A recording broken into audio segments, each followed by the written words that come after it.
The house was glowing, warm, alive with laughter, the kind that makes people believe nothing can go wrong. He smiled at his wife, talked about children, a future, a life that didn't include her. She stood in the shadows, quiet, unnoticed, blending in like she belonged. Then it happened. A sudden collapse, confusion, panic replacing celebration. Glasses shattered, voices rose. And he realized too late.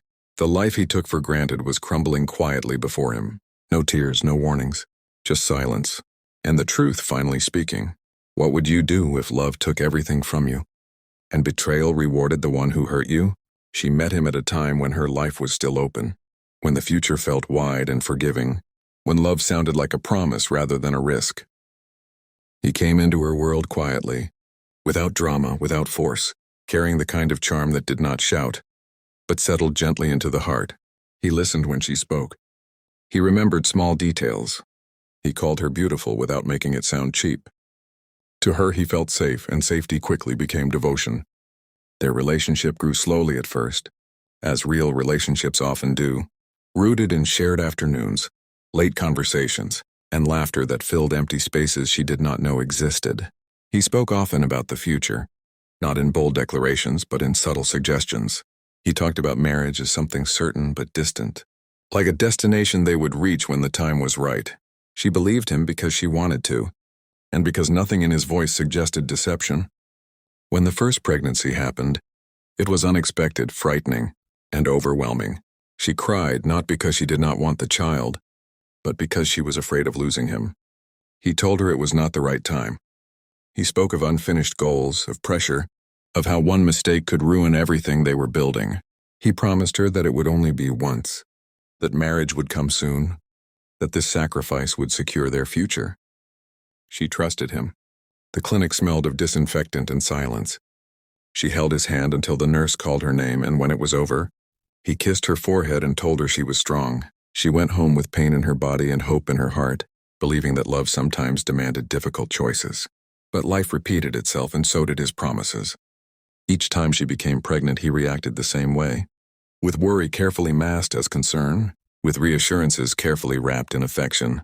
Each time he reminded her of the future he was planning for them, a future that always seemed close enough to touch but never close enough to reach. Each time she chose him over herself, convinced that love meant endurance. Her body began to change in ways she could not explain. The pain lingered longer. The recovery grew harder. Doctors asked questions she avoided answering honestly. Friends noticed her exhaustion, the way her smile no longer reached her eyes. Still she stayed. Still she believed. Because leaving would mean admitting that everything she sacrificed had been for nothing. Years passed quietly, marked not by milestones but by waiting. Waiting for a proposal. Waiting for stability. Waiting for the day he would finally keep his word. She watched others build families, celebrate weddings, share announcements, and she told herself that her time would come. That patience was proof of love. Then came the day that changed everything. The doctor spoke gently, but the words were sharp. Her womb had suffered irreversible damage. The repeated procedures had weakened it beyond repair. Carrying a child would be dangerous, perhaps impossible. The future she imagined, the children she pictured in her arms, the life she postponed again and again, slipped away in a sterile room under bright lights. She left the hospital alone. When she told him, she expected comfort, fear, anger, something that matched the weight of what she had lost. Instead, he grew distant. He avoided long conversations. He spoke less about the future. The man who once begged for her sacrifices now seemed unsure of what to do with the consequences, and then without warning he disappeared. His calls stopped. His messages went unanswered. Days turned into weeks and explanations never came. She searched for him in familiar places, clung to excuses, blamed herself for pushing too hard, for expecting too much, until one evening, scrolling aimlessly through her phone, she saw it. A wedding photo? He stood beside another woman, smiling, confident, complete. The caption spoke of love, destiny, and new beginnings. Friends congratulated him. Family celebrated him. He had not just moved on. He had built the life he promised her with someone else. The phone slipped from her hand, but she did not cry. The shock settled deep, quiet, heavy. Something inside her hardened, not with rage yet, but with understanding. She finally saw the truth she had avoided for years. Her sacrifices were never steps toward a shared future. They were conveniences, temporary solutions to his problems. That night she sat alone in the dark, listening to her own breathing, feeling the absence of something she could never get back. Love had taken everything from her and left her with nothing to show for it. By morning, she was no longer the woman he abandoned. She was someone else entirely. She did not rush into anger. What settled inside her was slower, heavier, and far more dangerous than rage. It was awareness. It was the quiet understanding that everything she had believed about love had been carefully shaped by someone who never planned to stay. For days after seeing the wedding photo, she moved through life like a ghost, attending to routine without feeling present in her own body. Sleep came in fragments. Food lost its taste. Time stretched endlessly, yet each hour felt empty. She studied the photo again and again, not with jealousy at first, but with a need to understand. The woman beside him looked radiant, untouched by sacrifice, her smile effortless, her posture confident. She wore the kind of happiness that comes from certainty, the certainty of being chosen. That realization cut deeper than betrayal itself. He had not only left, he had replaced her with someone he believed deserved more. For the first time, she allowed herself to feel the full weight of her loss. Not just the man, but the years she gave, the pain she endured, and the children she would never have. She grieved alone because grief required honesty, and honesty meant admitting she had been used. She replayed conversations in her mind, noticing details she once ignored. The pauses before his promises, the way his eyes avoided hers when she spoke of marriage, the urgency he showed only when his own comfort was threatened. Slowly, grief turned into resolve. She began to gather information, not obsessively but deliberately. She learned where they lived, how they met, what kind of life he was building. She discovered that the woman he married knew nothing of his past, nothing of the sacrifices made in silence, nothing of the damage left behind. The new wife believed she was stepping into a clean story, unaware of the blood written between the lines. What unsettled her most was not jealousy but injustice. She did not want him back.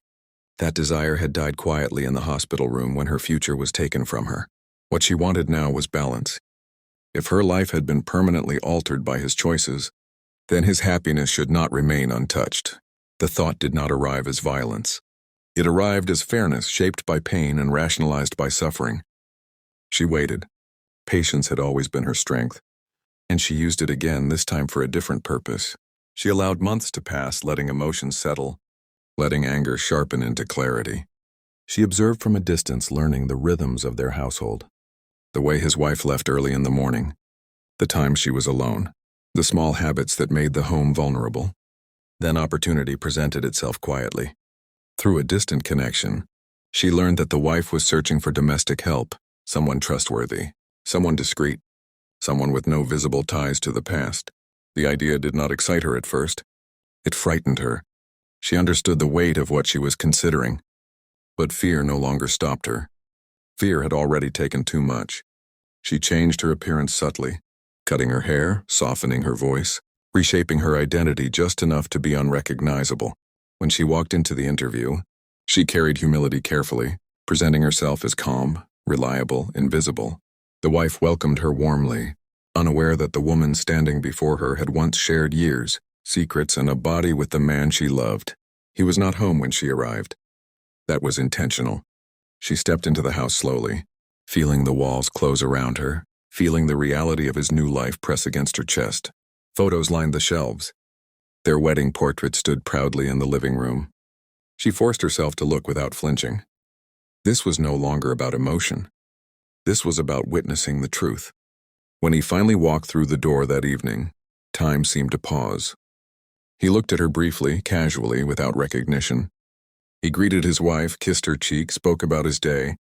The man who once held her hand in clinics, who whispered promises into her ear, stood inches away and did not know her. That moment confirmed what she already knew. She had never truly existed to him in the way she believed. Inside her, something settled. She was no longer a forgotten past. She was present. She was inside his world now, unseen, unheard, and underestimated. She moved through the house with quiet precision, learning its routines, its weaknesses, its silences. She watched him closely, not with longing, but with judgment. She watched the wife too, noticing her kindness, her trust, her ignorance. There were moments when doubt surfaced, when she questioned the path she was on. But each doubt was answered by memory. The clinic lights, the doctor's voice, the empty future, the wedding photo. This was not madness. This was consequence. And as days passed, she understood one terrifying truth with absolute clarity. She was no longer driven by pain alone. She was driven by purpose. And purpose, once formed, does not retreat easily. The house slept peacefully each night, unaware that it had welcomed a storm that would not announce itself until it was far too late. Living inside the house changed everything. What she once imagined from a distance now unfolded before her in ordinary moments that were far more painful than any dramatic confrontation could have been. Happiness, she learned, was not loud. It lived in small gestures. A shared joke in the kitchen. A casual touch on the shoulder. A conversation about plans that assumed tomorrow was guaranteed. These moments followed one another naturally, without effort, without sacrifice, and each one reminded her of the life she was promised but never allowed to reach. She became part of the background quickly. The wife trusted her easily, speaking to her openly, sharing frustrations, sharing hopes. There was no suspicion in her eyes, no hesitation in her voice. She treated her with kindness, the kind that comes from believing the world is fair. That kindness unsettled her more than cruelty ever could. It complicated emotions she thought were already resolved, forcing her to confront the humanity of the woman she was beginning to see as an obstacle, rather than a person. He remained unaware. That realization grew heavier with time. He moved through his days comfortably, laughing freely, sleeping peacefully, untouched by the consequences of his past. He never noticed the way she avoided his gaze, never questioned the familiarity in her movements, never sensed the history that lingered silently between them. His ignorance was not innocent. It was earned through years of avoidance, years of choosing convenience over accountability. At night, when the house grew quiet, she lay awake, listening to the sounds of their life continuing uninterrupted. She did not cry. Tears belonged to the woman she used to be. Now, she reflected. She measured. She considered.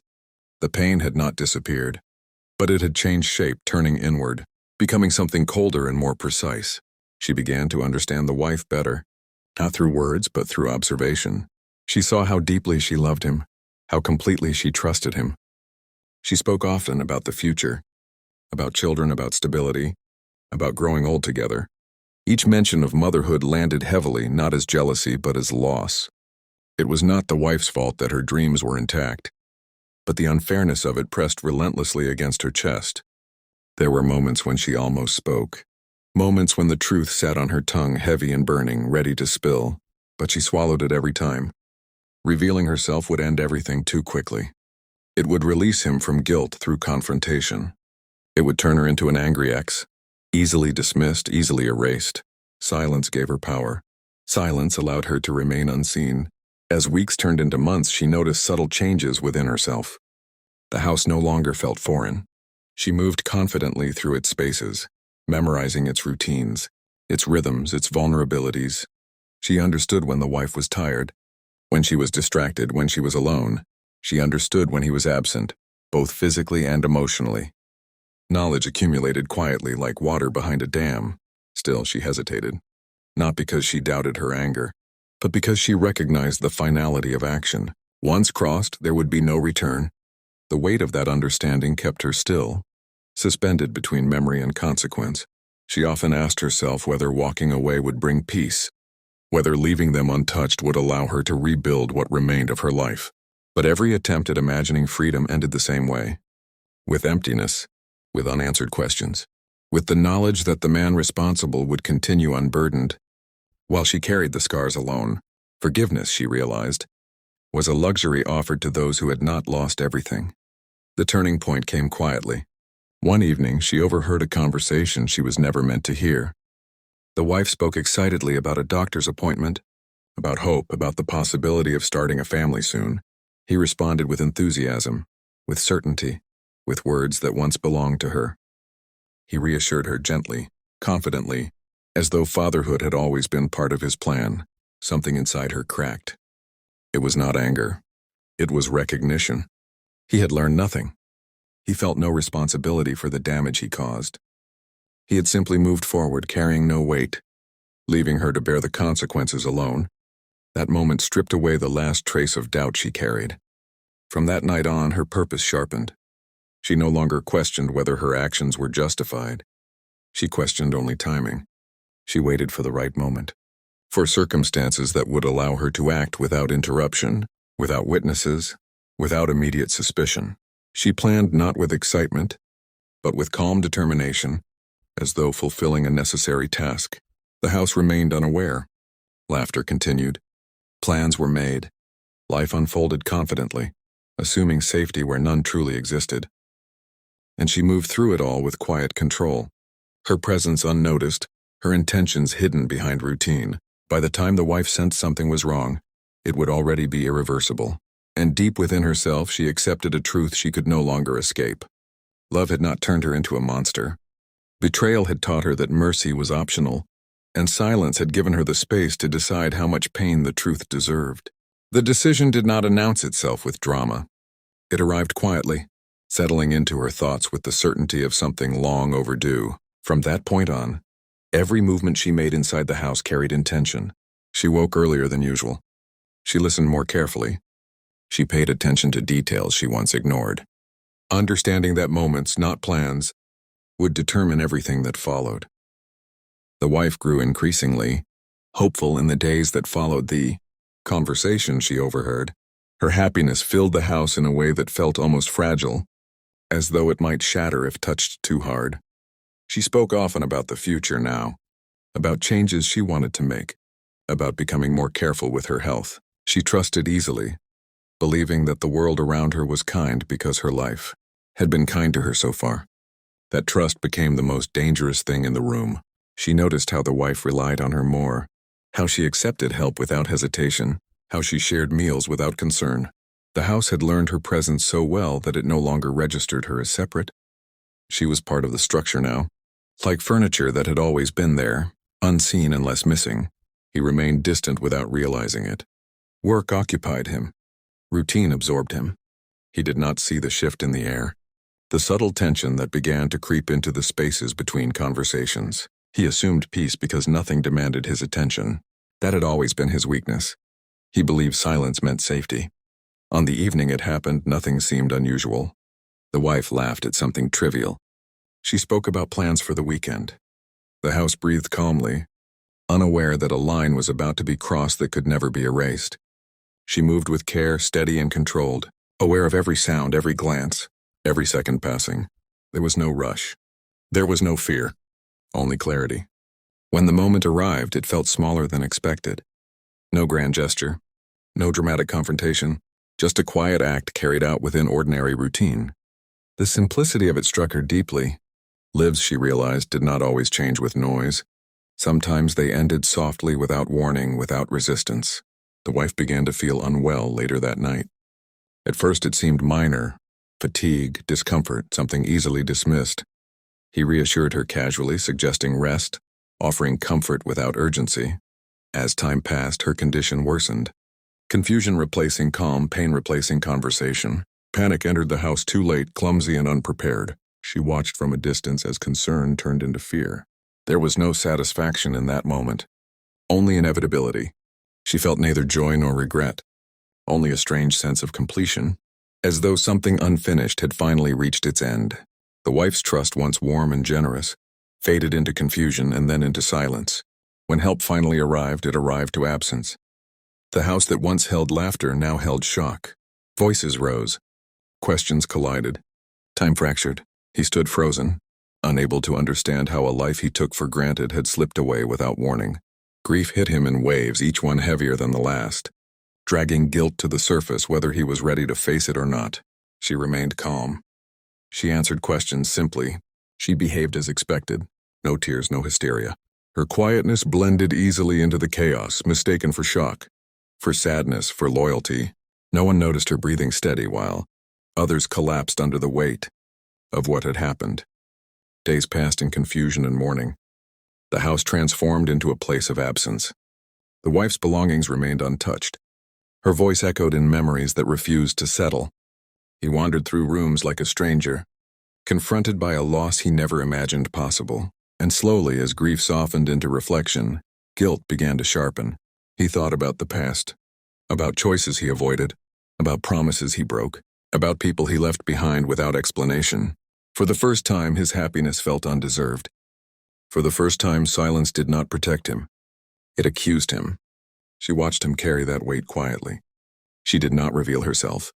She did not seek recognition. Her purpose had never been exposure. It had been balance. And as guilt wrapped itself around him, tightening with every unanswered question, she felt the last thread connecting her to her old life finally loosen. What she had done could not be undone.